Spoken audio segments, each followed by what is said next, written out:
இலங்கையில் உள்ள கால்நடை பண்ணைகளை இந்தியாவின் அமுல் நிறுவனத்திற்கு குத்தகைக்கு விடும் முயற்சிக்கு பால் உற்பத்தி நிறுவன ஊழியர்கள் எதிர்ப்பு தெரிவித்துள்ளனர். இந்தியாவின் அமுல் நிறுவன ஊழியர்கள் கடந்த 8ஆம் தேதி இலங்கையில் உள்ள விவசாய நிலங்களை ஆய்வு செய்யும் பணியை முன்னெடுத்துள்ளதாக தேசிய பண்ணை விலங்குகள் மேம்பாட்டு சபை தெரிவித்துள்ளது. இலங்கையில் தேசிய பண்ணை விலங்குகள் மேம்பாட்டு சபையின் கீழ் உள்ள 31 விவசாய நிலப்பகுதிகள் 28,000 ஏக்கர்களை கொண்டதாகும்.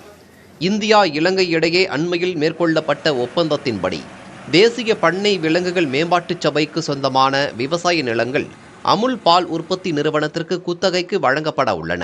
இது தொடர்பாக செய்தியாளர்களை சந்தித்த அந்நாட்டு விவசாயத்துறை அமைச்சர் மஹிந்த அமரவீர, இந்தியாவிலிருந்து பால் இறக்குமதி செய்யப்படவில்லை என்றும் 15,000 மில்லியன் டாலர்கள் அளவுக்கு இலங்கையில் அமுல் முதலீடு செய்யப்போவதாகவும் தெரிவித்தார்.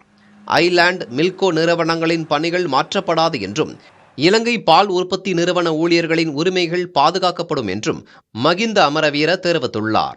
இந்நிலையில் இந்தியாவின் அமுல் நிறுவனத்திற்கு கால்நடை பண்ணைகளை குத்தகைக்கு விடும் முயற்சிக்கு இலங்கையின் பால் உற்பத்தி நிறுவனமான மில்கோ நிறுவன ஊழியர்கள் எதிர்ப்பு தெரிவித்துள்ளனர்.